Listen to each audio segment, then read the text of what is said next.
This might make some of you feel a little bit old, but I wasn't alive in the 90s. However, I am a huge fan of most things that came from the 90s. The fashion, the movies, the songs. If you read the title, then you already know why I'm mentioning the 90s. Today I'm going to be talking about Black Ops 6. The long-awaited continuation from Cold War has finally arrived. And I loved Cold War. It was my comfort game during lockdown. So, is Treyarch going to be able to continue their legacy of being the best COD developers out there? Or is their oil going to burn into the sky?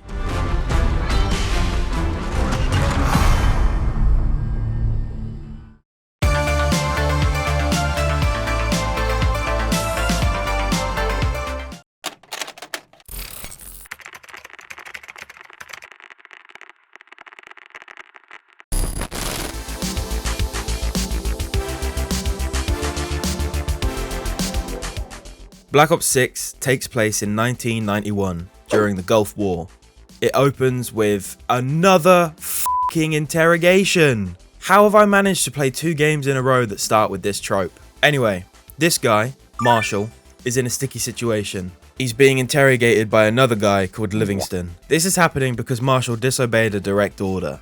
Then he gives us the ultimate comeback to the accusation by saying, "With all due respect, sir, you weren't there." Livingston mentions a group called Pantheon, and then this fucker with the badass wheels comes to back us up. Marshall then proceeds to begin telling his story.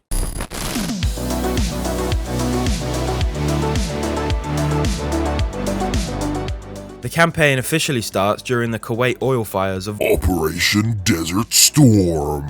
It's so good to see real life events in Call of Duty again. I don't actually remember if Cold War had any, but I'm pretty sure there wasn't. We watch as a fighter jet drops an explosive onto a group of carpoolers on their way to karaoke.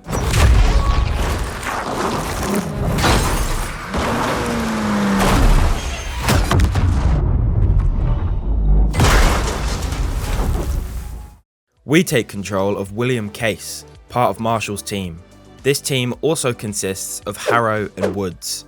We're looking for a dude named Alawi. He's a minister of defense and is close to Saddam Hussein. We move in and clean up the leftover and concussion-ridden men and make our way to Alawi's SUV.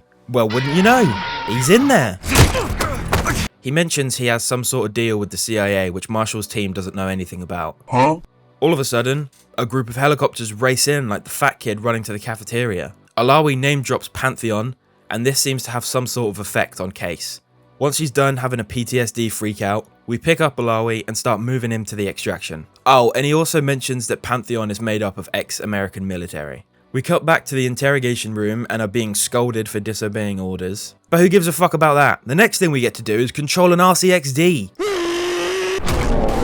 Oh yeah, baby. We steamroll through this small group of Pantheon and make our way through a small canyon. One very dusty slide later and our ride has arrived. Adler, what are you doing here? Adler. Considering murder is illegal, we arrest Adler and begin bringing him in. As we're doing this, he tells us he has a message for Woods. Tell him Bishop takes Rook. Our journey is quickly interrupted by a helicopter that just kinda shows up, and we're not fans of that, so we blow it up.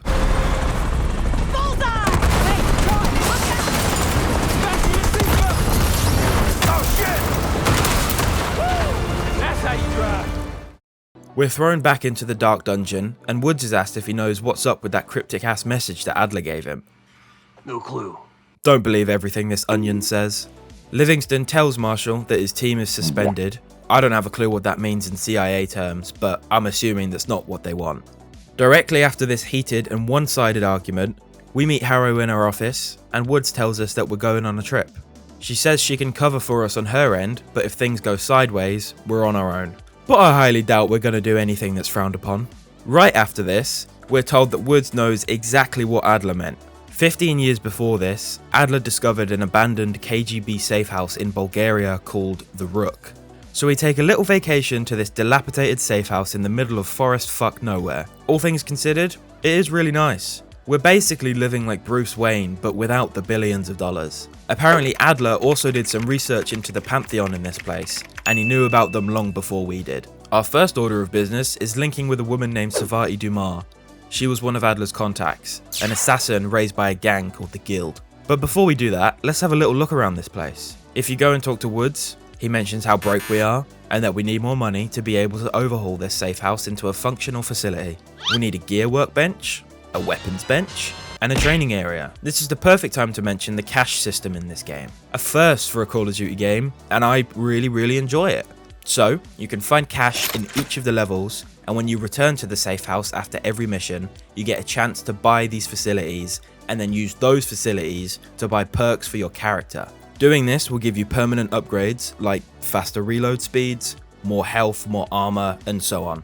If we go and talk to Marshall, he gives us some more info on Savati, but nothing I haven't already mentioned. However, we can get some more info on a person Marshall is going to meet up with in Munich, a guy called Felix Newman. He's a hacker, and a damn good one at that. He managed to crack a military branch called ARPANET, and he should be able to help us track down Adler by hacking into the CIA. Anyway, let's have a little look around our new crib, shall we? Going outside into the training area and then into this little sex shack, we can find a little to-do list which alludes to a few mysteries. The ones of note are a safe in the bedroom, a piano which needs investigating, and there's a sealed bunker beneath the house. This place is getting much more interesting by the minute. As soon as I found this out, I ran straight up to the bedroom to try and crack the safe. However, this didn't work because I have to input a number rather than listen for clicks. Shit. Next up, the piano. What in God's name does this mean? This means nothing to me. Turns out I had to check the walls for some writing. After a little bit of brute force, I cracked the code. This is it for anyone wondering. Oh, secret basement door. Don't mind if I do. What is in here? It's fucking locked. I guess I'll return to that later. Alright, let's actually continue the story.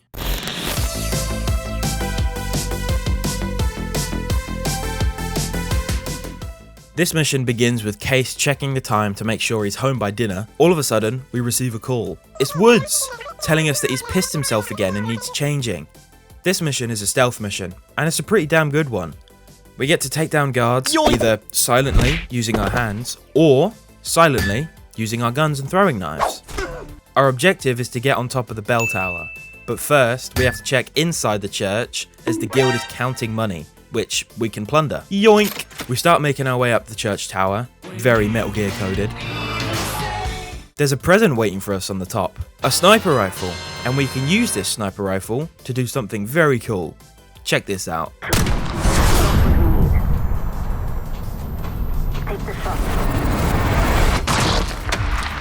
Now, if you're wondering why we shot this guy directly in the Chrome Dome, this is why. He was part of the crime family that Sev was in. She wants revenge, and this guy was a broker for them. Not only that, but he also had links to Pantheon, so it makes sense both for us and Sev to want to take him out. And by doing so, it will draw out the main target, the head of the guild. After making our way back down the bell tower, we regroup with Sev and she gives us a little info dump for our mission. Once we've arrived at the restaurant, we get to choose how we would like to infiltrate. We could either go through the front door, go through the alley on the left via vent access, or alley right, which is the kitchen entrance. I chose to go through the vent because why wouldn't I? This vent leads me to the bathroom and I get to creep on the person who's in there. After hearing this guy's deepest, darkest secrets, I unscrew the vent cover and force his life to end a little bit early. I let curiosity get the better of me and I wander into the back room. There's two guys in here talking about politics, which is something I don't respect, so I kill them. I find that the best way to cool down after murdering two people is to crack a safe, so that's exactly what I do. Oh, money. I'm rich. After a while of sneaking around, I find the room that I'm supposed to be going in. And it's a trap.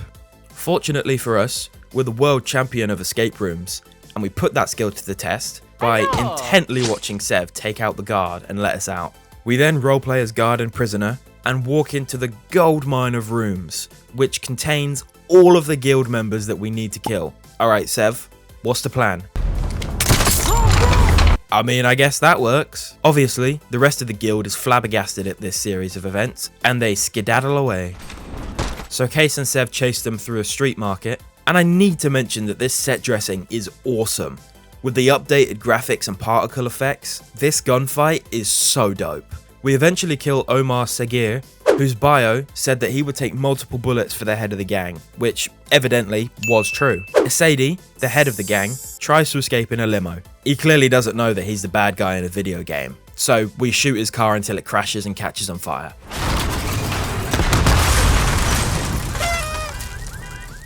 Yeah, I'd say he's definitely gone. R.I.P. Bozo. Because we helped Sev with her mission, she accepts our invite to be part of our super cool team. Marshall also managed to recruit Felix, and he sounds like a pretty cool dude. Newman's cut from a different cloth, a brutal Stasi enforcer and a tech genius. He used to be a pain in the CIA's ass. That was before he gave the middle finger to the Stasi and defected to West Germany. Newman claims he's moved on from a life of violence and doesn't even arm himself anymore. But one way or the other, he couldn't turn down a chance to stick it to the CIA once again. Back to Wayne Manor. In the time it took us to get back to the mansion and have a quick chat with Marshall, Felix managed to hack into the CIA and found out that Adler is being held in a black site that not even any of us know about. All we need now is a way to break him out. I haven't mentioned it yet, but the reason that we want to break Adler out is because we need his help tracking down Pantheon, because we have reason to believe that they've infiltrated the CIA. We now have another chance to talk to everyone. I went straight to Sev and found out that she's an orphan, and the reason that she wanted to kill the guild members was because she lost someone close to her because she was part of the gang. But she won't tell us anymore, she's very cagey about it. Moving on to Felix, he has managed to dig up some dirt on Sev using the CIA database. Again, he won't tell us what info he's managed to get on her, but he does also say that he found out some info about Case. Turns out that Case is a CIA assassin. Felix has also modified our camera to include a built-in microphone and apparently the first instance of streaming, as he's going to be able to see through our camera screen. It's at this point I bought the training facility and the gear facility. Now I can turn myself into a cyber psycho with all these upgrades.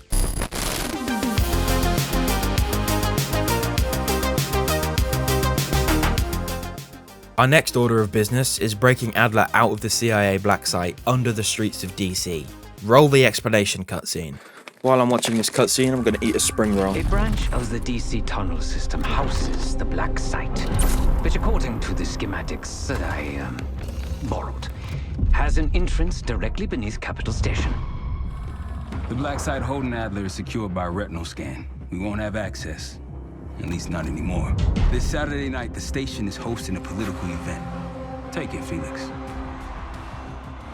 Interestingly, one of the event's attendees, a Senator Jack McKenna, has security clearance to the black site.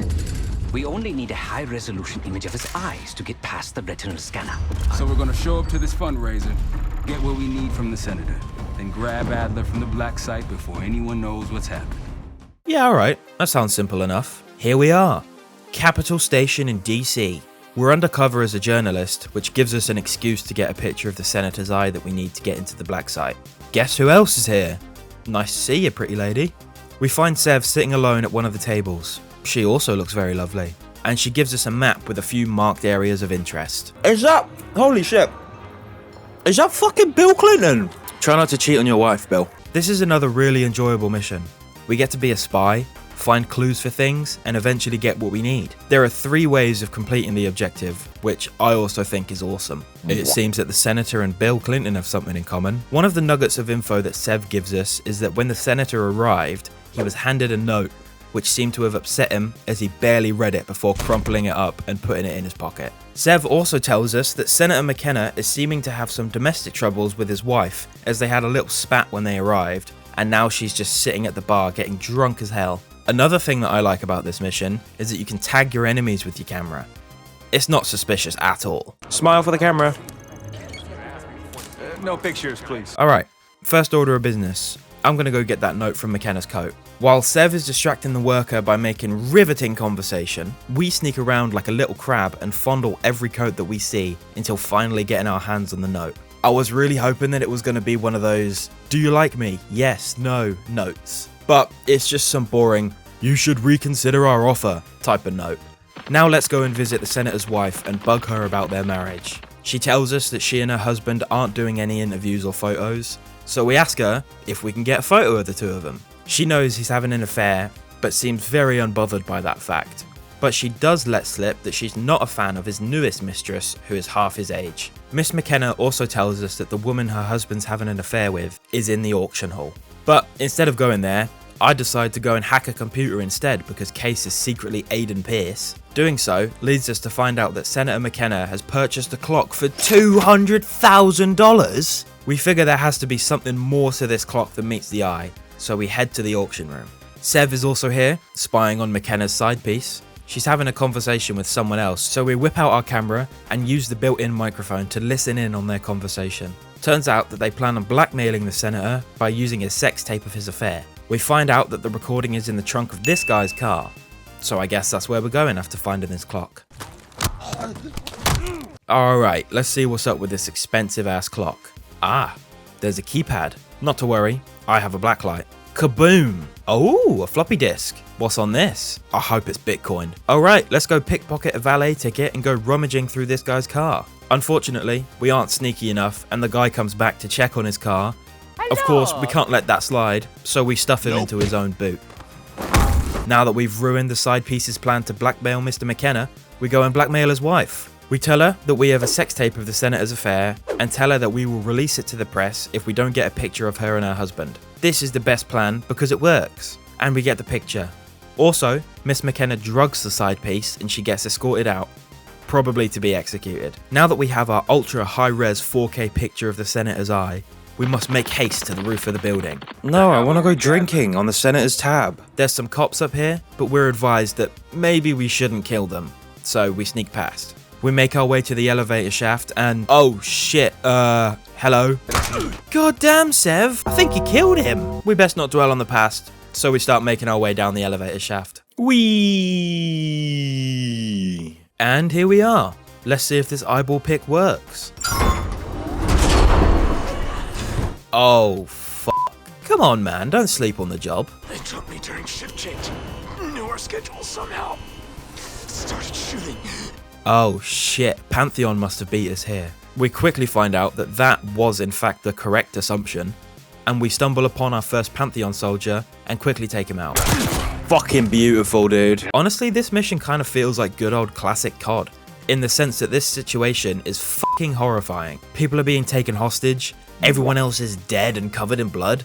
It's kind of traumatic, in a good way. After killing all of the highly trained soldiers, Case and Marshall move up to the entrance to go further into the facility, but it's blocked, so we use a maintenance tunnel, I think. I debate whether or not I can or should take these guys out in stealth, so I do the next best thing. Contact! Got a visual? Like a shadow. After committing a little bit of friendly fire, What the hell? Case and Marshall get into a quick firefight with Pantheon and riddle all of them. We eventually arrive at the thickest door we've ever seen. Holy moly. Felix told us that if we cut the power, the door will unlock. So we equip the most adorable RCXD anyone has ever seen and drive it under the enemy's feet to blow up the fuse box. Let's get this shit done, homie. Adler, bro, what's up? Oh, okay. Now that Adler is free, he helps us kill even more Pantheon soldiers, and we break out of the black site. So far, so good. Oh, fuck. Actually, this fight was super easy. I used a super friggin' cool homing knife that explodes, and that works. Whee! Look out!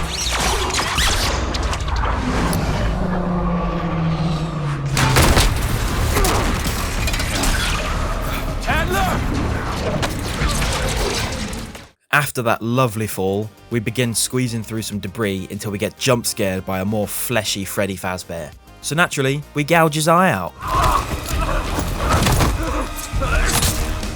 We kill a couple more dudes, and I finally get a chance to use my minigun. What's the plan on actually escaping? No f***ing way. I gotta just let this whole section play out because look at this shit. Ever do anything like this before? No, but I don't see any better options and I'm running out of bullets. Get ready!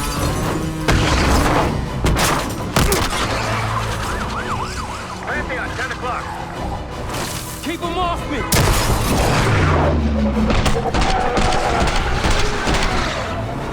Juggling back around.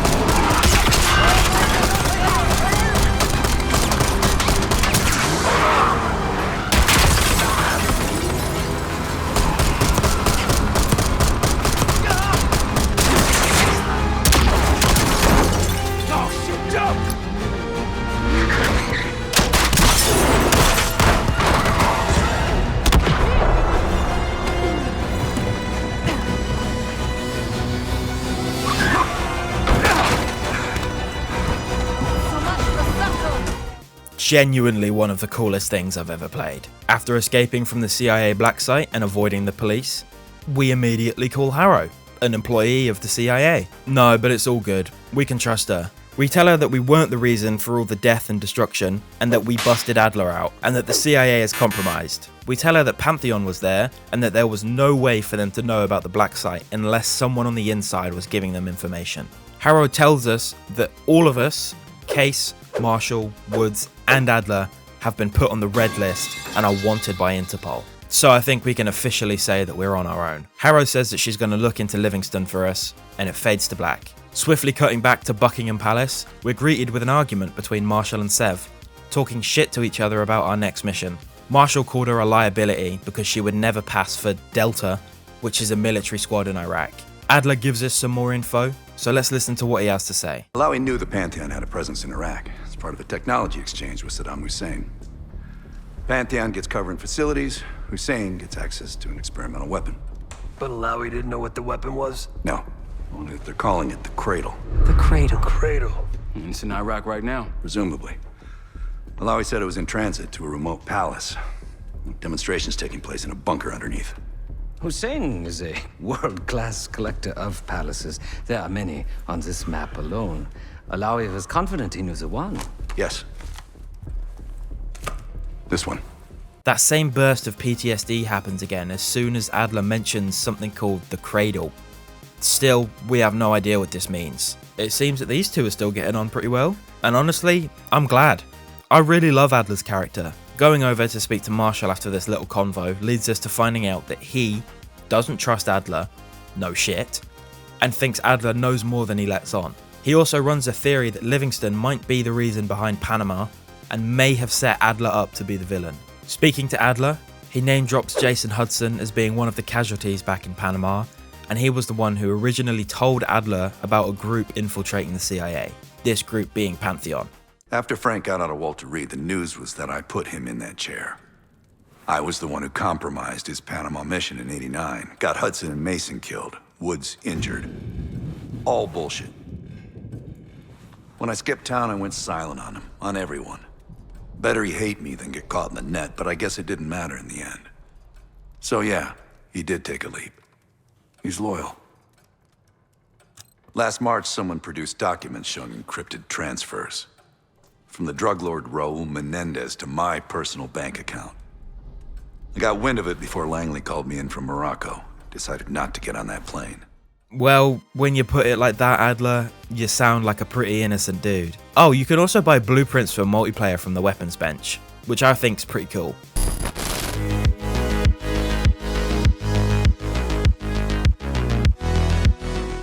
Alright, mission 4. Just wait until you hear this. We're going over to Iraq, undercover as Delta Force, and we're gonna fucking storm Saddam Hussein's palace. This is gonna be fucking awesome! However, before we can do this, we have to destroy 3 Scud missile launchers. It turns out Adler's contact from Delta Force was Park, from Cold War. We start this mission off by rushing one of the Scud launchers, taking out many Iraqi soldiers along the way. Once they're all deceased, we lob a C4 onto the launcher and press the button. A dude named Gladney then shows up. Talking to him right after this just gives us a bunch of info that's not really important. I've been waiting to talk about this mission because it's a lot different from any other Black Ops game. It's open world, sort of. It's a big area with lots of things to do, and I love it. Driving around the desert, doing loads of little tasks if you choose to do so, is great. None of them are worth really mentioning though, other than one. We find a crashed helicopter, and the lads inside tell us that they were trying to set off an airstrike and tell us to pick up the console that launches it. Then a whole country load of enemies rush us and we get to use the airstrike. It's incredible. The airstrike soldier! Calling in! Bomb out.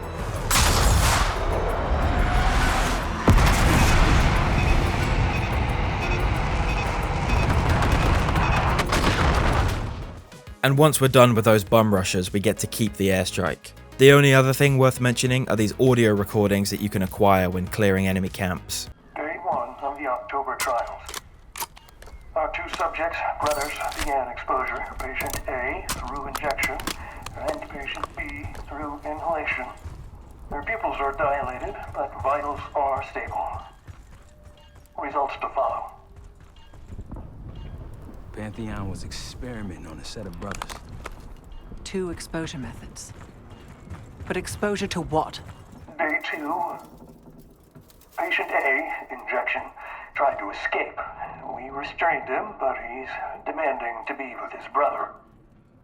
The doctor thinks we can bargain with him and his brother in exchange for his cooperation.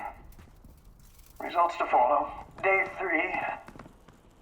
We moved the brothers to the same lab. They're restrained, but cooperative. The patient B, inhalation, is easier to work with. We upped his dosage and then noticed a violent... The doctor! Get the doctor! Day 4. Patient A is deceased. Patient B broke free of his restraints, strangled his brother, and killed himself. I thought I was prepared for this after the incident 10 years ago. I don't know.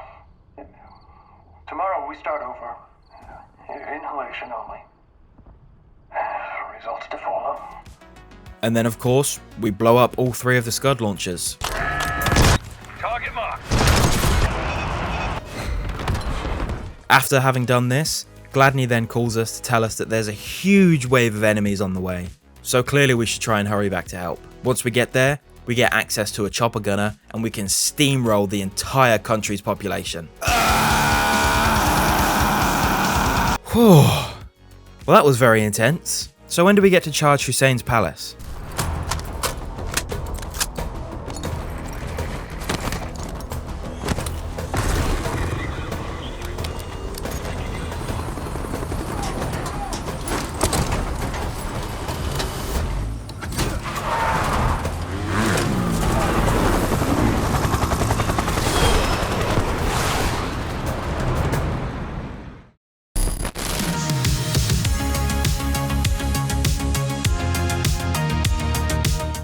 As I'm sure you can assume, we kill a boatload of people, group after group, and we eventually make it to the back of the palace where there's an underground bunker.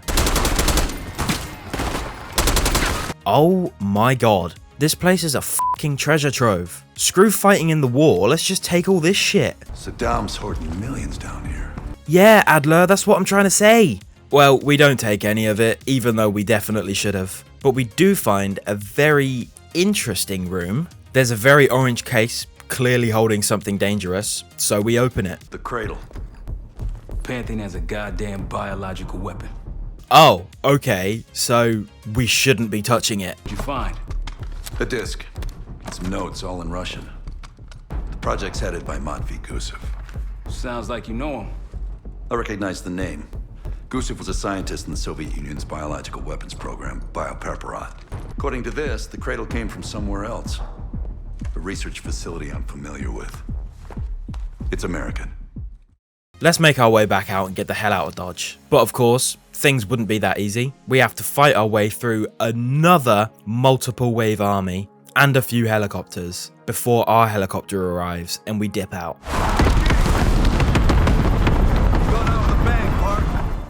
Sev asks Marshall if he's asked Harrow to look into the research facility and he says she's not responding. That's not good.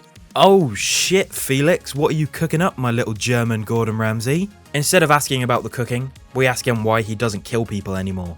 Because I no longer desire to take a human life. You believe my heart bleeds for all creatures. It's an understandable assumption. However, these are very different circumstances. To hunt is to be in symbiosis with nature. To take a life without due cause is parasitical. Society is a predatory structure.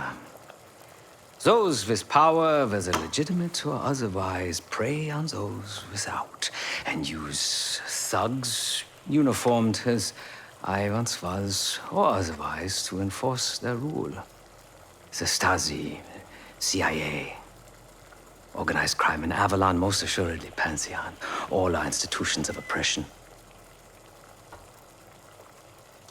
bloodied my hands, burdened my soul with his complicity, and now I live in shame. I mean, it's pretty hard to argue against that. We also ask him what's on that disc that we found back in the clock. Pornography. Well, we can only hope, am I right? If you go upstairs at this point and rummage through Sev's bedroom, you can find a note from Marshall explaining what happened in Panama. And now seems like the perfect time to explain the sitch for people who don't know. So here we go. The note says, Sev, you were asking about Woods. No, it's not his favourite topic. In December of '89, he, along with Alex Mason, another operative Woods was tight with, went into Panama to capture Manuel Noriega. Someone knew about their op in advance, which led to Woods getting tricked into accidentally killing Mason. Afterwards, Woods was captured and shot in the knees by Raul Menendez, the guy who engineered the whole thing, with some help from a mole inside the CIA. Menendez was out for revenge on Woods and purposefully left him alive so that he would suffer through the aftermath. Sick son of a bitch. For the people who played Black Ops 2, I know you already knew that. But for the people who haven't, that is what happened in Panama. Playing through that mission in Black Ops 2 for the first time was absolutely soul-crushing. It was the gaming equivalent of Fight Club's twist. Now that a good chunk of you have been re-traumatized, let's move on to the next mission. I think this one's going to be really calm and really fun.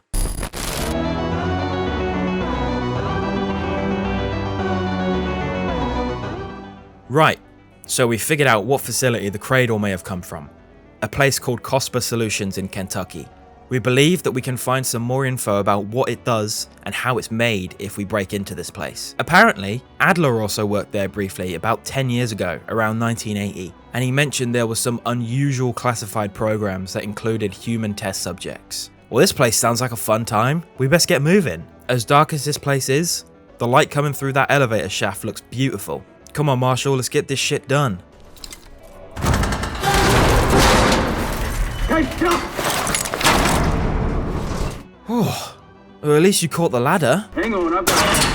Hey! Okay, bro. Are we playing fucking Uncharted now? And now our mask is brokey? And we're in the fart room. No! When I said earlier that this mission would be super calm, that was a ridiculously big lie. Go ahead and see if you can find the biotech entrance. I don't want to. There's mannequins in here. Whatever's in you. What the fuck? What was that? Oh shit, zombies. Oh good god. After escaping the mannequin room, we walk up some stairs and see a homeless crack addict gallivanting back to his cardboard house. Oh, this place is beautiful. After trying to open the doors to the other sections of the building, we find out that they're locked, so we head up to the elevator instead. This is also locked. Please see security. Oh for access. fuck! Oh, double fuck! Wait, what the fuck? Are we playing zombies now? Is the campaign gonna canonize zombies? After decapitating a small group of TikTokers, we receive a phone call from the woke community trying to cancel us. But we hang up, because who wants to listen to that shit? And discover that we need 4 keycards to activate the lift. Deciding to go for the yellow one first, we head left. Casey's schizophrenia develops further as the voice in our head begins to ask us questions and says, Bringing back memories yet? We thought we'd never see this place again. I really hope this makes sense later because I am so lost. Continuing further into the facility, the voice tells us that we're special. Oh, thank you. And it also tells us that we first experienced the Cradle 10 years ago. Okay, pause. Wait. So does that mean Case is and has been infected with whatever the Cradle is since 10 years ago? What does that mean? Is he going to pass it on to the others? Is he some sort of sleeper agent? If he was a test subject, how did he manage to become part of the CIA? Is he supposed to be a super soldier? I mean, he was trained to be an assassin. Maybe he's like the Winter Soldier. Alright, I'm going way too far off topic. We come across another computer, which we can hack. Access lift. Well, that's just not a very strong password, is it? Oh hey, there's the piss card. Luckily enough, there's a grappling hook just laying around for us to use. Oh, what the f*** is that? Oh, what the f*** is that? Holy shit, we're Rico from Just Cause. To acquire this keycard, we must kill the beast. Nah, this is, not okay. Which is made harder by a bunch of bum-lick zombies coming to back it up. Whoa! Everything is fine, and we make it out on top and grab the keycard. When going back out into the hallway, we can hear another phone ringing. And like any normal person who doesn't have social anxiety, we pick it up. Hello? The staff was absolutely thrilled with the results of last week's Cradle trial. You're exceeding all of our expectations. In fact, we think you're ready for the next step. Okay, thank you for calling. Let's move on to the next card. What the f***?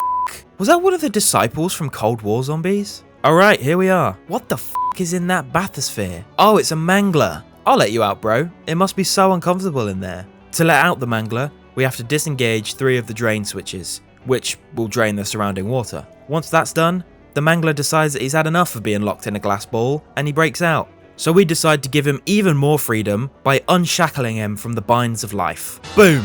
Red keycard acquired.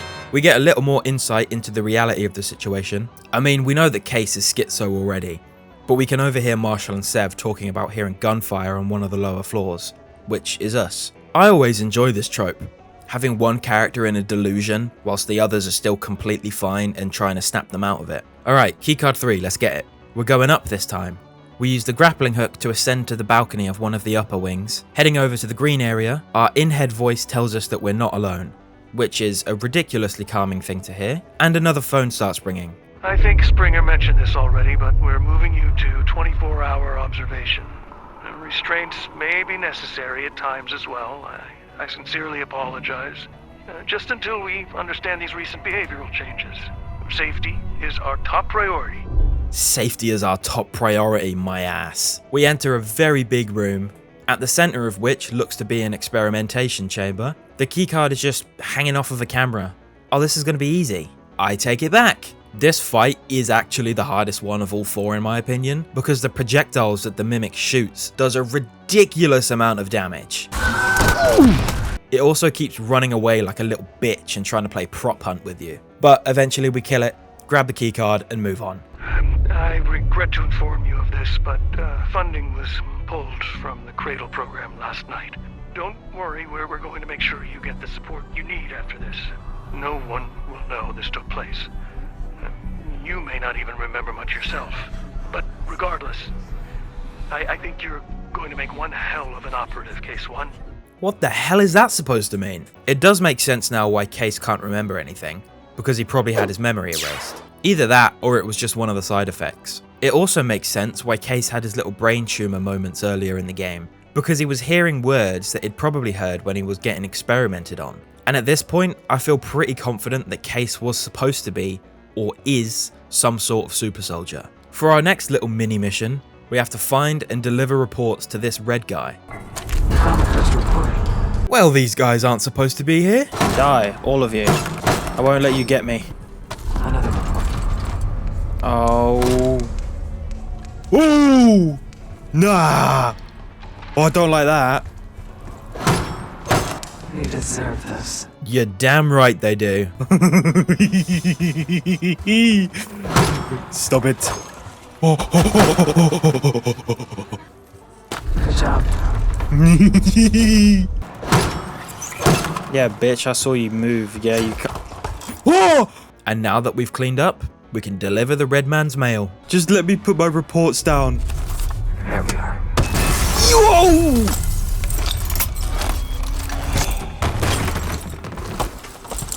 Nice to meet you. No, don't run from me. This ketchup motherfucker just did a Transformers 1 Bumblebee on my ass. He's a monster. Oh, you can't just do that. Dog just hit a damn switcheroo on me. As I'm sure you can guess, we fight and kill the steroid abuser and grab the final keycard. Okay, now that we have all of these, we can stick them in the console and get the elevator unlocked. After taking out another small wave of zombies, we get in the elevator and begin ascending into the heavens. What the hell is this? I mean, I guess we better answer it. Remember your training, Case 1. You can never speak of the Cradle program or the Pantheon division. Never. Doing so could have unpredictable consequences. Okay then. That was interesting. Let's kill some brainless morons. After reburying all of Kentucky, Case starts to get eaten by zombies. Until this happens.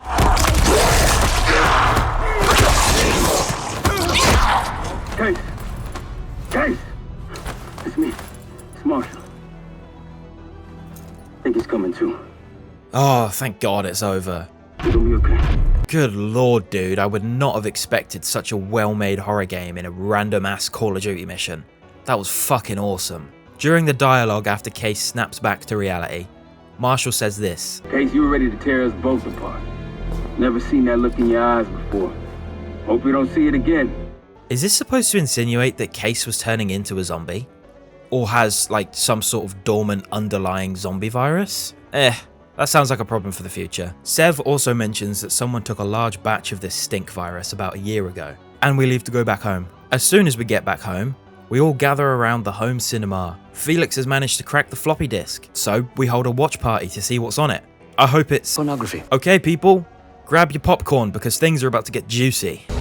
No. You must make sure that... Yes, you have it.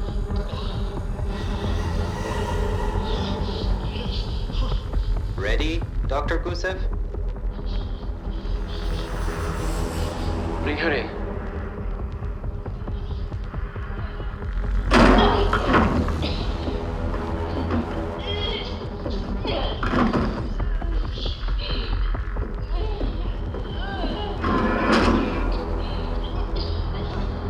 Test subject 18 has been infected with the cradle. She's now in proximity to our control subject. Transmission should occur momentarily.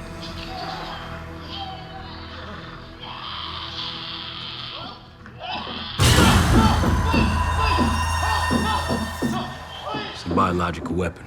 You know this already. Keep watching.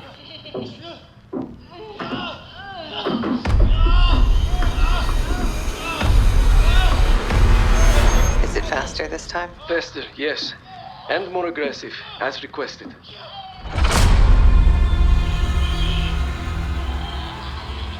Wonderful.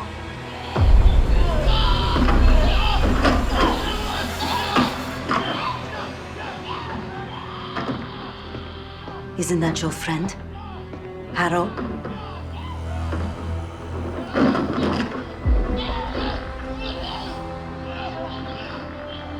You did it. Apparently so. Turn it off. There's still a few more minutes. I said turn it off!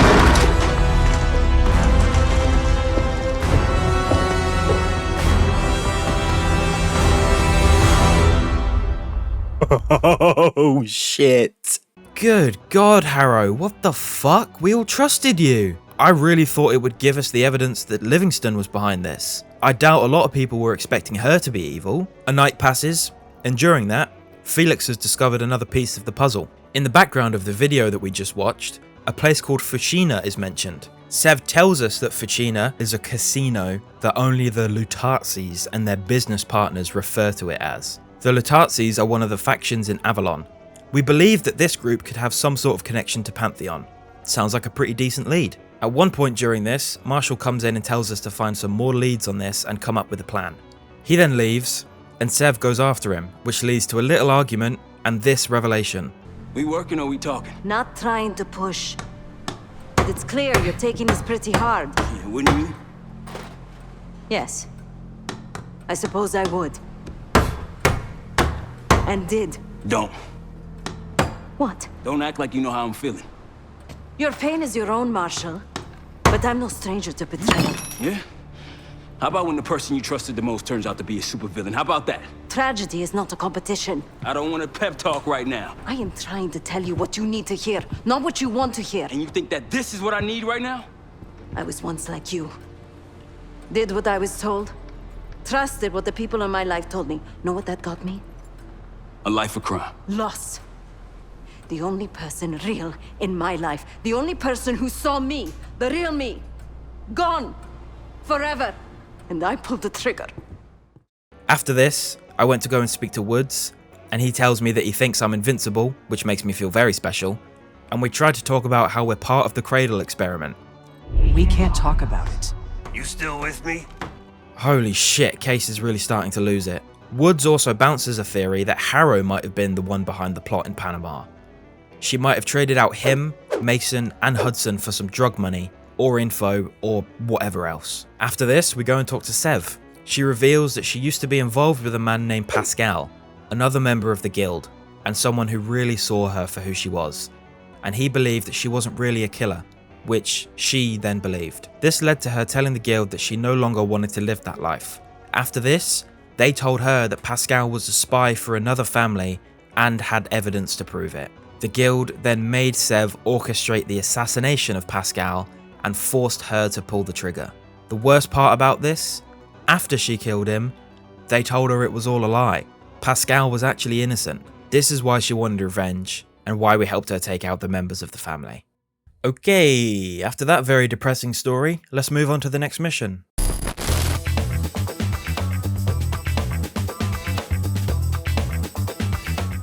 We're going to infiltrate this casino that Sev told us about and find out what connection to Pantheon the Lutazis have. There was another part of the audio that Felix heard that mentioned a combination called B24.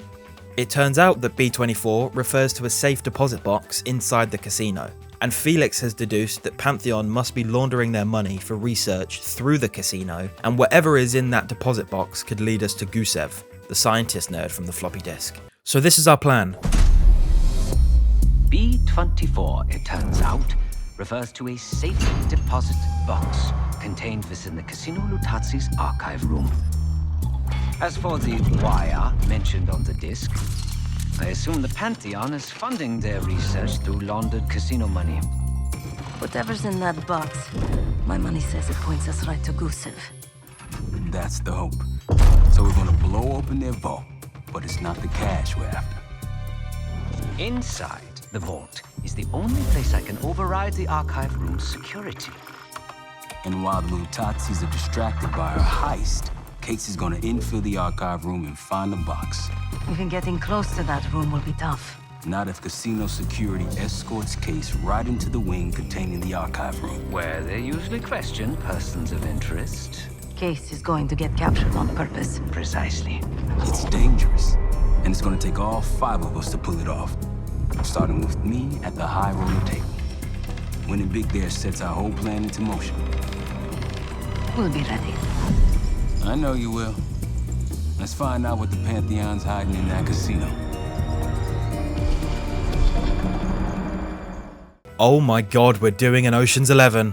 You son of a bitch, I'm in. For the first time in the game, we take control of someone other than Case, and we get to play as the drippiest man on the planet, Marshall. Our first order of business is getting some chips for the card table. Then we head over to this beautiful card display where Sev is waiting for us. She's undercover as one of the workers and hands us a brochure for the car. This brochure contains some cards which we stick up our sleeve, and we head over to the high roller table, which, when won, gets you the high roller bar. This then gives us access to the high roller lounge. Then we cut in to see what Case is doing. He's in a sewer. Stinky. We're sneaking around the TMNT's secret lair because there's 3 access panels that we need to tap, which somehow gives Woods access to the security cameras. While cosplaying as Master Splinter himself, we kill a couple dudes and throw them into the disease-ridden sewer water. And then we manage to do what we need to do with all 3 panels. After doing whatever it is that we did, we enact the next part of the plan, getting captured. Well, what do we have here? And now we're back as Marshall. Let's play some cards. The guy we're playing against is being super smug and it makes me want to kneecap him. But taking all of his money is good too. Because Woods now has the camera feeds, we can now see the cards that Bordeaux has and trick him into being overconfident. We already know that he doesn't have shit, and this is going to be the easiest win of our life. His only chance is... God damn, lucky bastard got us straight. Shit. Okay, well it's a good thing that we had a few tricks up our sleeve. We go all in and win all of Bordeaux's money and the high roller card. So we head to the high roller lounge. One of these? Then we stick a jammer on the back of one of the slot machines and we make all of them hit a jackpot. This is the point Felix comes into the mix, undercover as a maintenance worker, which distracts the guards long enough for Marshall to pickpocket the guard's access keycard, which he then gives to Felix. Now Felix has access to the server room, which we quickly head over to. In the first room before the server room, there's 2 guards beating the crap out of some poor guy, which Felix seems to be agitated by. Now that we're in the server room, we reprogram the keycard to give us access to the armory. There you go. I knew you still had it in you. After this, Felix heads to the bar for the next part of the plan. We hand off the keycard to Sev as she's walking by. Cards in hand, heading downstairs. Hey! Here. I'm taking my break. And we snap backs and shoot heads to make our way to the gun room. Once here, we load up this little cart with a small army's worth of guns and wheel it over to the vault. Oh shit! God damn, Felix! Now we can stick some thermite and C4 charges on the vault and light that puppy up. Obviously, doing this alerts the guards, so we quickly give Felix access to the panel that he needs to override the archive room's security, and we blast holes into anyone who dares try stop us. Doing this means the guards keeping an eye on Case split up, and we're left in the dungeon alone with one other guy. Case, being the great magician that he is, breaks out of his cuffs and offlines the guy watching him.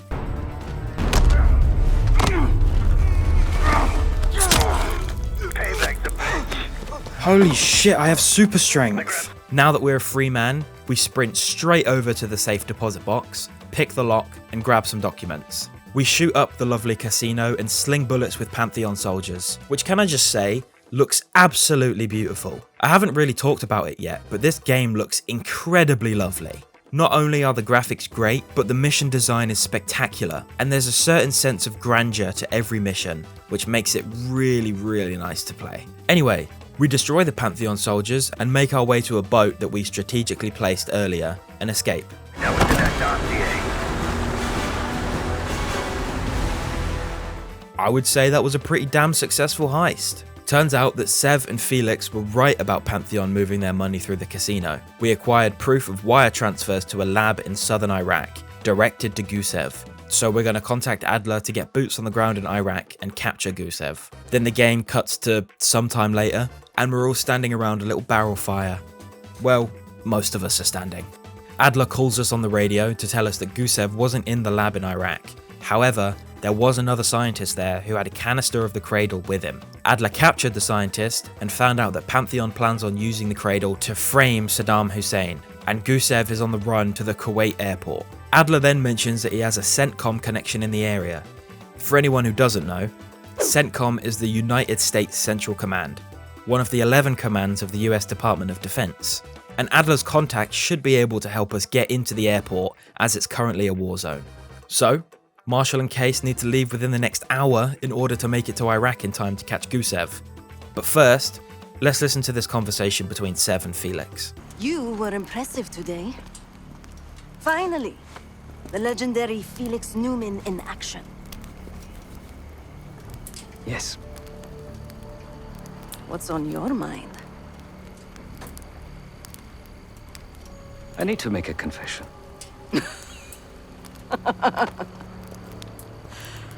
I'm the furthest thing from a priest, Felix, but speak your piece. I am deeply ashamed of my actions in the casino. You take this non-violence thing seriously. Quite.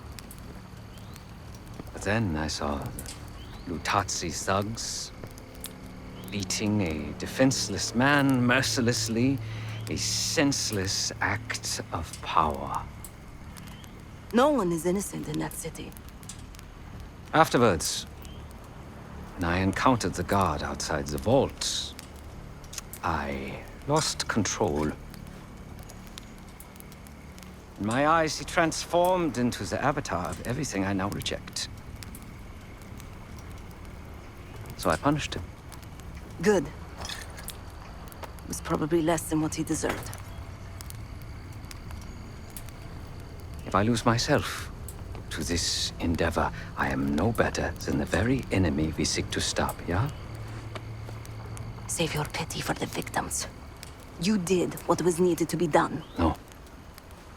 My reaction was catharsis and indulgence. Harrow and the Pantheon won't be stopped with kind words and gentle attitudes. There is always a choice, Savati. Not always. I just felt like leaving that in the video. It's quite a nice look into Felix's character. Keeping on track with this theme, listen to this. It's strange, man. Even if we clear our names, get out alive, don't think I can go back to the same life. This thing we got here, this group, it's good in its own fucked up way. No, but I haven't told anyone this yet. With Mason gone, I want to look after his boy, bring him up. I owe Mason that. And that kid, he's a good one. David. He's gonna amount to something someday. Maybe. I'm willing to give it a try, anyway. He'll need somebody. God damn it, man. This interlude is just full of deep conversations. Let's not dwell on this emotion for too long, huh? Cue the next mission.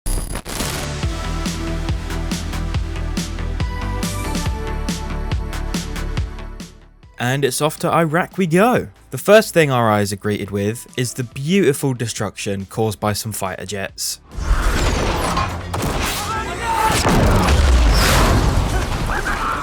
Adler meets up with his buddy in CENTCOM, and it turns out to be Sims from Cold War. They have the typical, "you son of a bitch" reunion all military guys have, and we get thrown into a pre-rendered cutscene. Either that, or it just looks really weird for some reason. We touch ground in Iraq, and this time we've been given a sniper. Now I can finally live out my fantasy of being a phase member. Making our way to the airport, we spot some mortars on the walkway, which we quickly take out. Then we pop the heads of the remaining soldiers. Heading into the airport, we're greeted with, you guessed it, more enemies. And as I'm sure you also guessed, we take them down without issue. I take a short break to crack a safe and become rich. Money.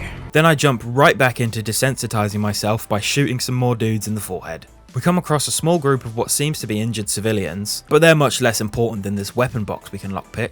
Then I get a little curious and pull the trigger on a dying man. Next on the agenda is reimagining that one mission from Modern Warfare 2 by using an LMG to blast our way through the departure area. Then we sprint over to the passenger bridge and get stink bombed. A whole load of elite Pantheon soldiers bum rush us and kill me immediately.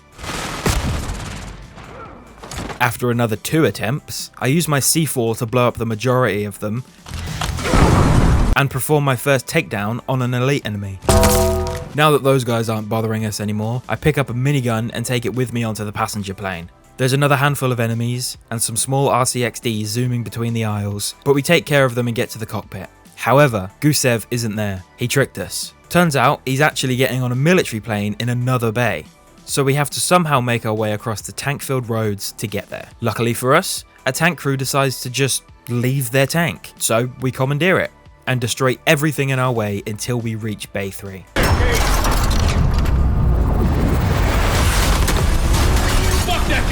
We got him. Adler puts us in charge of interrogating Gusev, and we hang him very close to the still working plane engine. And to add insult to injury, we break his ribs and his nose. So here's the rundown. Jane Harrow brought the cradle to Gusev after the CIA had already concocted it in their lab.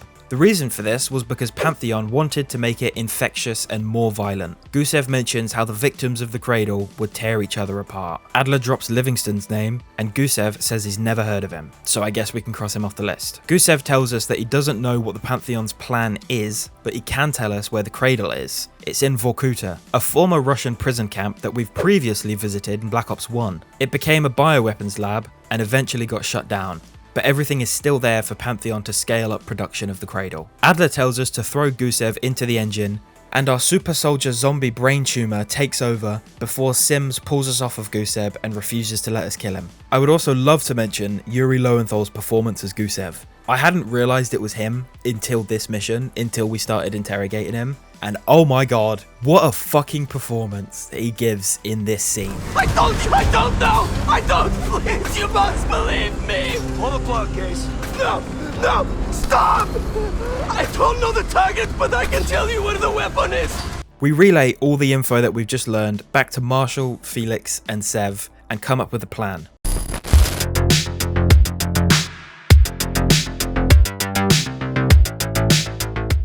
Adler, Marshall, Felix, and Case will land a chopper 15 miles out, and Sev will infiltrate the camp dressed as a Pantheon agent to scout out the base. Then she'll sabotage their defenses so the other group can fly their helicopter in. So first things first, we take out this guy and steal his clothes like Agent 47. Then we scout the camp from this tower.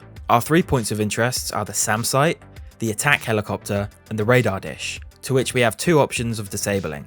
We can either find C4 around the map and blow up everything, or we can be super sneaky and actually sabotage each of these things. I chose the latter, so let's do this. Now that we're super dripped out, we can walk straight into the camp and unnecessarily beat the shit out of the guard at the front gate. Oh, I know how you feel, dude. You know what's worse than that, though?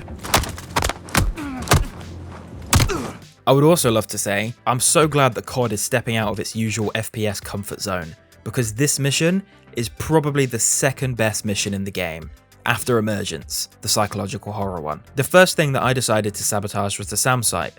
To do this, you need to find a pair of wire cutters in one of the little metal shacks near the turret itself. Then you can head across to another little metal shack, which holds one of the warheads for the missiles, which you can now compromise. After this, you need to head to a third little metal shack. There's a guard in this one sitting down at a desk, which you can talk to. You need to mention the warheads needing to be changed, and once you do this, you enter a little focus state and have to look for clues around the room to figure out information that you need to relay back to him when he asks. Doing this convinces him to change the warheads early, and that's the SAM site taken care of. The second thing I took care of was the radar dish. This one is much faster to complete. You can either put a bomb on the radar's power generator, or sneak up to the roof, take down a guard, and stick a bomb on the radar itself. Okay, number 3, the attack helicopter. Again, if you want, you can just stick a bomb on it. But if you want to sabotage it, you have to find a jug of water that's in one of the buildings, then sneak back into the area where the helicopter is, and in this area, there's a fuel truck, which you can sneak on top of and pour the water into the fuel, which will make the helicopter crash. There's also a secondary objective in this section, which you can choose to complete if you'd like. To complete this objective, you have to attach bombs onto 5 enemy vehicles which are scattered around the encampment. Doing this will help you later on in the mission. So now that we've sabotaged all the things that we need to, we then need to get access to the security station so we can locate the cradle. Now that he's taken care of, Sev can hack into the computer, which gives us access to the camera feeds. Switching through each feed, we eventually find the secret lab underground and discover that Harrow is also here. I think this is cause enough to wind up the helicopter blades and start raining bullets on this place, so that's exactly what we do. After filling every single object with at least 1,000 bullet holes each, we rappel down to the ground like a group of very geared out penguins. This is where doing that secondary objective earlier comes in handy. During this firefight, you have control over the sabotage cars and can explode them at will.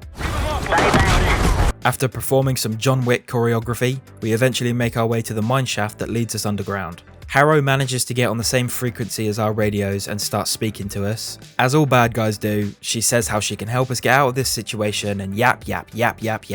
Shut up, Jane, no one cares.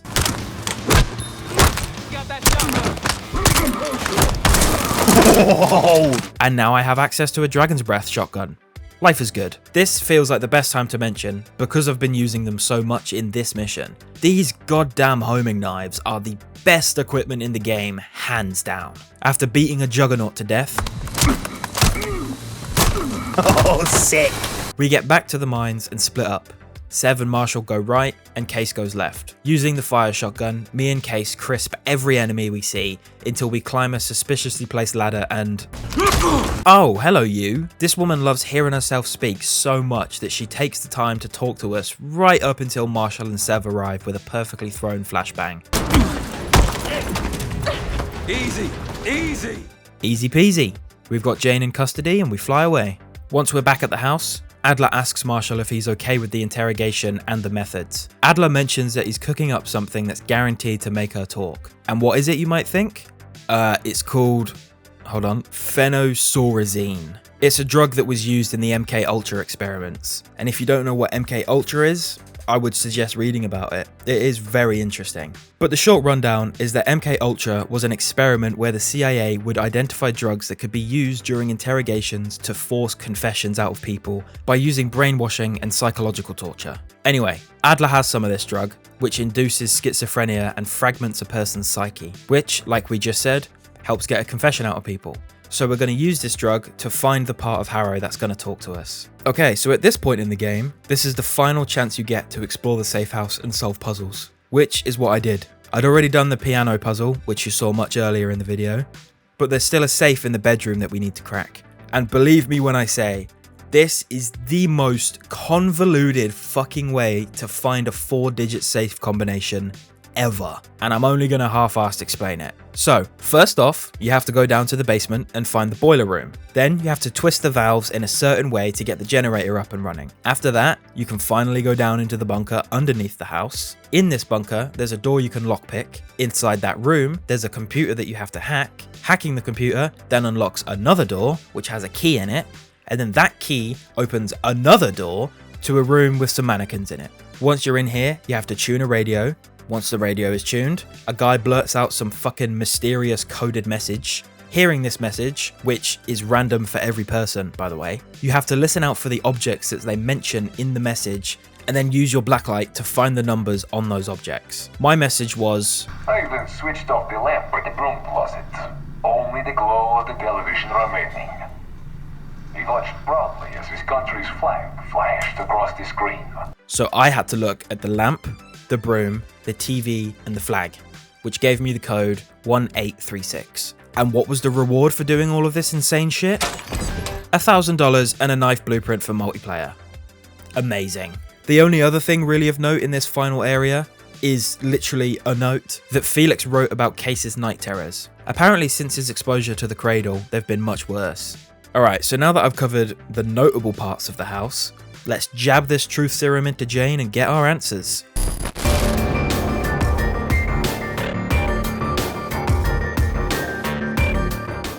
Playing as Jane in her own mind, we're greeted with a house and a little girl in the doorway. Following her in, we jump over some floating pieces of wooden flooring until getting to the kid's bedroom. It's not as bad as it sounds, don't arrest me. Turns out, the child is Jane. She talks to her younger self, and she's thrown back into one of her memories. Going to the door, her mother rushes in, bleeding and holding a gun, and tells Jane to hide under the bed and stay there. After this, Jane is thrown back into the void and says that someone's inside of her mind who will know something about the cradle. Touching the mirror, we see this alternate version of Jane, who tells her to keep her mouth shut and shatters the mirror. After this, Jane is thrust into her younger self and she's now in Vorkuta. In this section, we have to find a code for a chest to grab the first piece of the shattered mirror. The 3 places we have to go for this combination are listed as follows: desk, scouts, tea party. The place I went to first was the tea party. This gives you the last number of the combination, and to get this, you have to count the guests of the tea party and double it, which is 8. The second place I went was the scouts.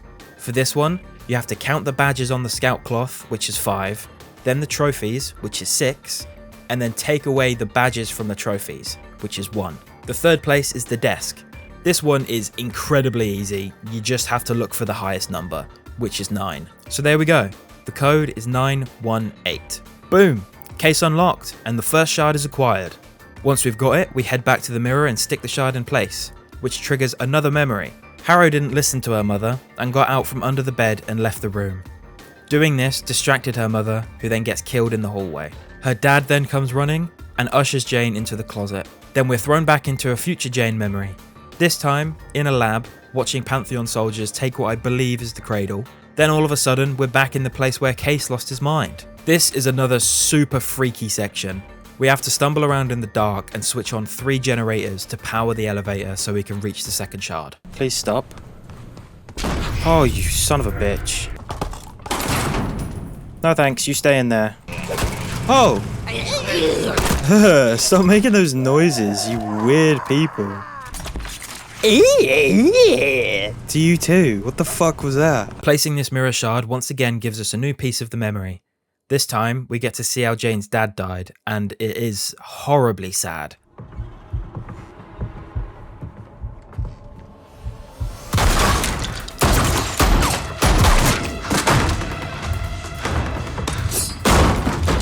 What is this? Who sent you?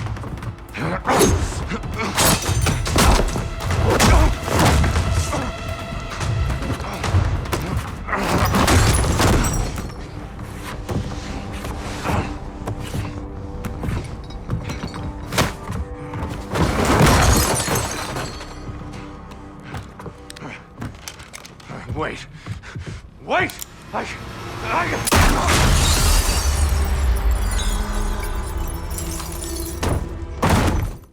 We cut right back to the Rook, and Felix tells us that Pantheon have arrived. So we all leave to defend the house, and Woods takes over the interrogation. This mission is so fucking cool.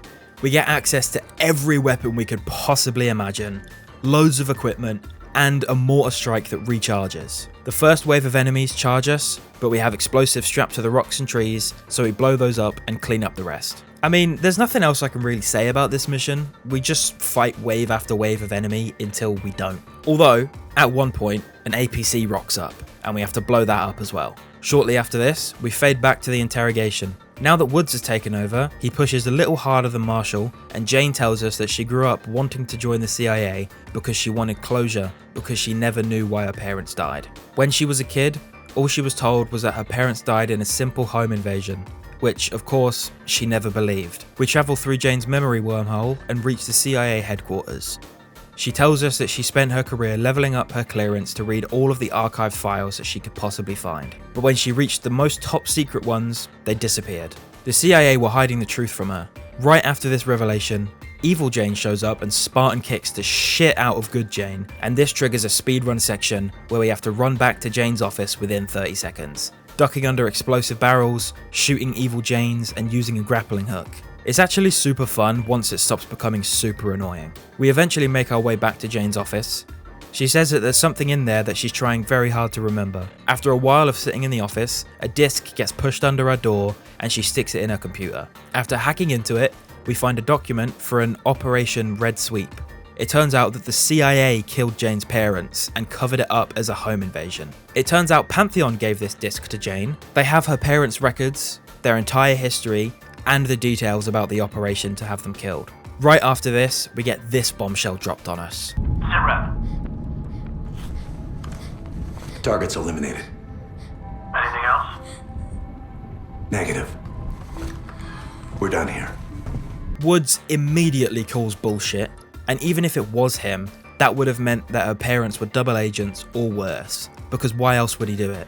Either way, this is the reason that Jane joined Pantheon. They knew how deep the CIA rot went and had evidence that they killed 2 of their own. Pantheon want to take over. They believe that a place so corrupt as the CIA should have no power over America or the world, and they're ready to take the reins as soon as the CIA's current leadership is gone. This falls back into what we found out earlier about Pantheon pinning the blame of the cradle on Saddam Hussein. Woods raises a really good point. Jane was just a child when she saw her parents get killed. Can she really trust her own memories? Target's eliminated. It was. How can you be so sure? Target's eliminated. I know it was. It wasn't Adler. Evil Jane then jump scares us and tries to kill Good Jane, which obviously doesn't work. You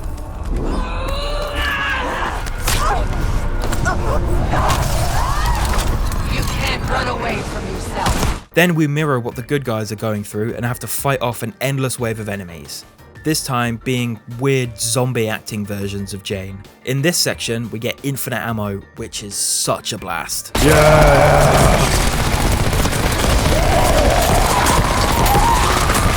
After potentially shooting multiple of Jane's own brain cells, we receive the 3rd mirror shard.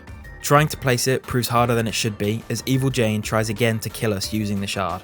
We eventually get it in, however, and she starts flatlining. Then we fade to black and cut back to the rest of the crew fighting for their lives. Again, nothing special, just some regular FPS gameplay. After a while of fighting, Felix mentions we could just blow the bridge that leads to the Rook, so we push up to the bridge and Felix sets the charges. Just as he finishes placing the last one, he's shot in the leg, so we must save our little baby German boy.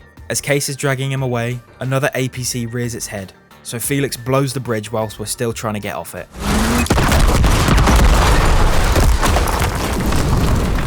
I mean, it got rid of the APC, so I would say that's successful. Cutting back to Jane's mine dungeon, we touch the mirror and get teleported to Avalon. Jane says that this is where she's going to go after commencing her plan. Then we're teleported again into a fancy ass building, and like 500 million zombie Janes charge us. After almost getting beaten to a pulp, we touch the mirror again and ascend into the sky. Now attached to a rope and hanging from a helicopter. More zombie Janes jump at us from the rooftops. Then we take down another helicopter and almost slam into the side of an under construction building, shooting more zombie Janes on the way. We get caught on a crane and have to cut ourselves free. Jane absolutely tanks a nasty landing and escapes by performing a Lara Croft jump into the helicopter.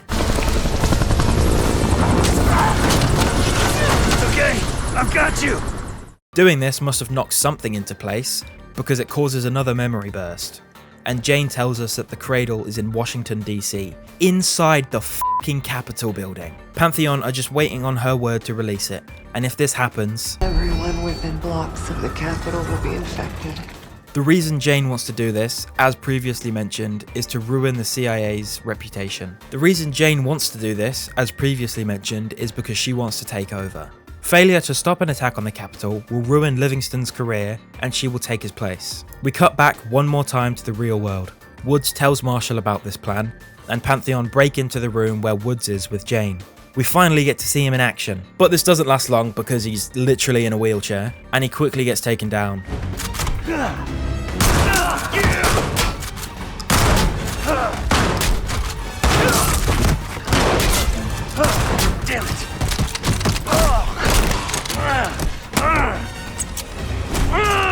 Shit!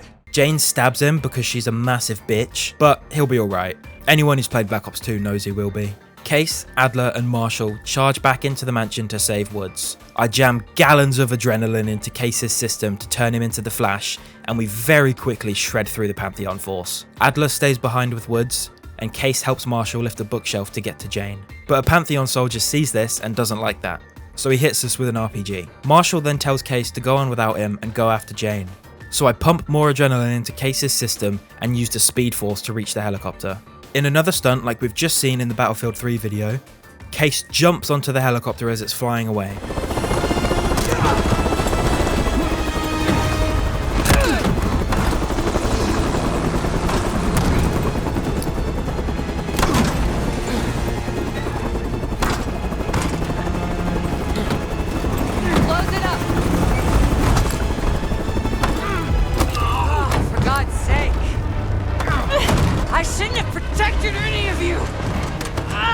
Livingston for your suspension. I wanted you out of the way. Damn it!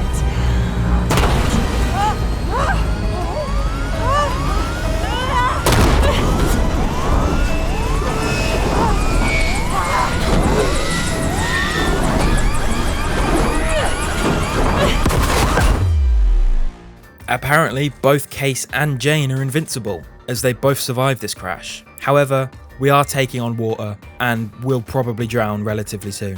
So they both think the best idea for this situation is to fight each other. Jane has the upper hand at first, but Case grabs a cradle canister and just fucking... The canister cracks and starts leaking the super fart, which gives Case the energy to go Super Saiyan, and he...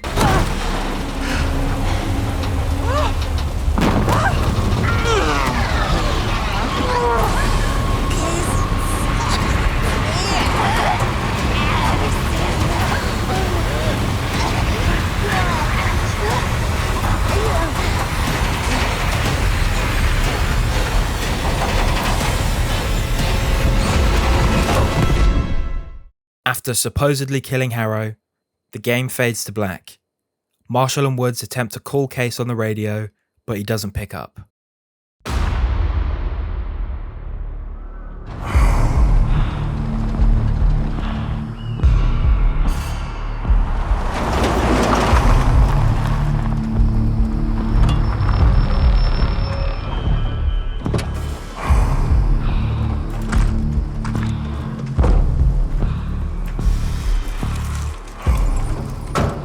Thanks for coming. You getting medals or concrete boots? Neither. But I can start with an apology. Damn straight. I'm not sure how you pulled it off, but it's not lost on me that you prevented one of the greatest catastrophes of our time. So you want us back? Something like that. Can we trust one another? Working on it. Right now you have something of great value. Anonymity. You're in the shadows. No shit. We've always been in the shadows. Not like this. Your reach is greater than it's ever been. We need you, Woods. All of you. I can provide whatever you need. Accommodations, resources, cash, additional manpower. All of it off the books. I thought the Cold War was over. No more need for, What was it? Global gunslingers. Yes. The Cold War may be over, but the world is more dangerous than it's ever been. The nature of our enemy is unclear now. What do you want us to do about it? What you've always done. Protect us. Harrow may be gone, but not the Pantheon. I need you back in Avalon. You think you're still a threat? I do. And worse. Whatever cabal brought Harrow into the Pantheon still lives inside our house. We thought they were long gone. But it turns out they never left.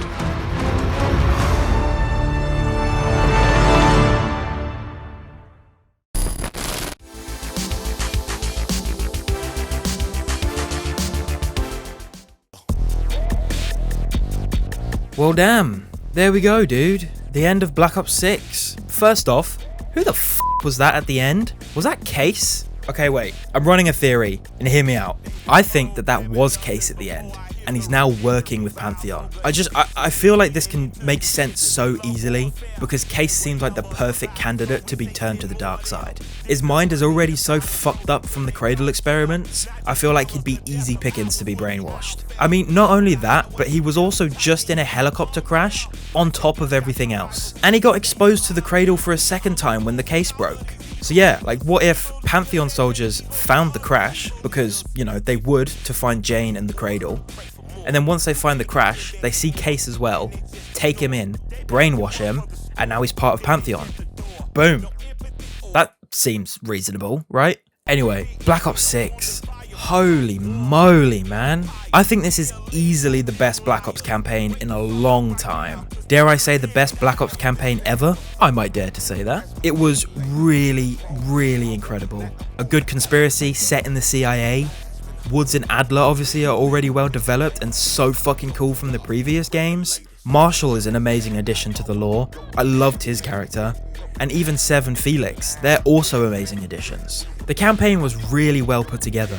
And to answer my question at the start of this video, yes, Treyarch once again proved that they're the GOATs of COD games. I've always preferred Black Ops over Modern Warfare, and admittedly, I'd started to lean more to Modern Warfare after 2019 and 2022's iterations. I mean, those two were incredibly well done, but Black Ops 6 has completely reinstated my love for the Black Ops franchise. Black Ops 1 was my first COD game that I was exposed to, and the first one that I played all the way through once my parents said I was old enough to play it. I mentioned it earlier in the video, but that emergence mission where Case first gets exposed to the Cradle and starts going insane, holy shit man, I've never felt so tense. And those moments are the reason that I love the Black Ops stories so much. They always do the psychological things so well. Like Mason in Black Ops 1, and he was all messed up by the numbers. It's such a breakout moment going from the usual military shooter experience to just freaky mindfuck horrors. I love it so much. I mean, what else is there for me to mention? The Omni movement system. When I first saw it in the trailer, I never thought it seemed like a bad thing. Lots of people thought it would be weird and mess up the multiplayer and all that sort of shit. And it does admittedly feel a little bit weird to be able to sprint, slide, and dive in any direction.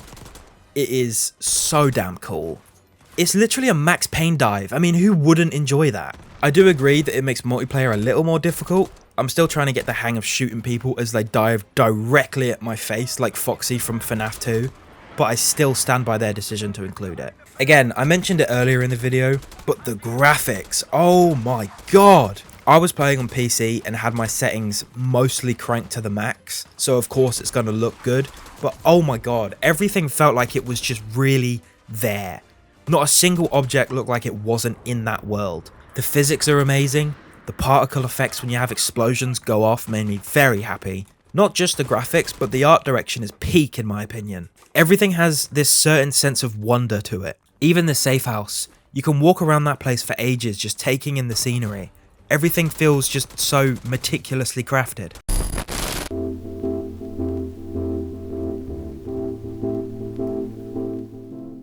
I don't want to dwell too long on the multiplayer, because I'm nowhere near educated enough on what's good and what's not when it comes to the multiplayer. I've never really been that invested, but what I will say is that for the most part, I'm having a really good time. The camo challenges feel old school. I guess easy wouldn't necessarily be the word, but I would say that they're easy. They're much easier than Modern Warfare 2 and 3, for example. I mean, obviously, no matter what, you're still playing multiplayer, and it's always going to be ruined by people sweating so hard that they could single-handedly power a slip and slide. So you can't really play it casually anymore, which sucks. But I mean, if the payoff for that is people are able to make careers out of it, then I guess it's worth it. Well, that's all I feel like I need to say on that. Well, goddamn, there's another video covered in this new format. God, this script was even more insane to write than the last one. At the time of writing this sentence, it was 10:20 on the 1st of November, and the script is 30 pages long, which may not sound like a huge amount, but from someone who hasn't written anything substantial since school like 5 or 6 years ago, this is insane to me. The Battlefield video before this one is actually doing really well. At the time of writing this, it's sitting at 564 views. And at the time of recording this, it's sitting at 677. And I'm recording this the day after finishing the script. So overnight, it's gone up by another 100, which for me is huge. So thank you to everyone who clicked on it, watched any amount of time of it, left a like, all that sort of stuff. And a special shout out to Camp Factor, my guy, for taking such an interest in the Battlefield 3 video and the upcoming ones after that. I'm so happy to see someone enjoy the content so much that they're waiting for the next video to drop. Alright, well, I guess all that's left to do is the loosely scripted outro, to which I say this. Thank you to everyone who clicked on this video. A huge thank you to everyone who made it this far into the video. I love you all. Your support is what drives me to make content, and since this new format, I've felt completely re-energized to do exactly that. And I'm still so excited to continue and see where things go. All I know for certain is that the next video will be on Battlefield 4. But for now, I've got nothing else to say, so I bid you adieu. I can't wait to see you all in the next one. Toodaloo, buckaroos.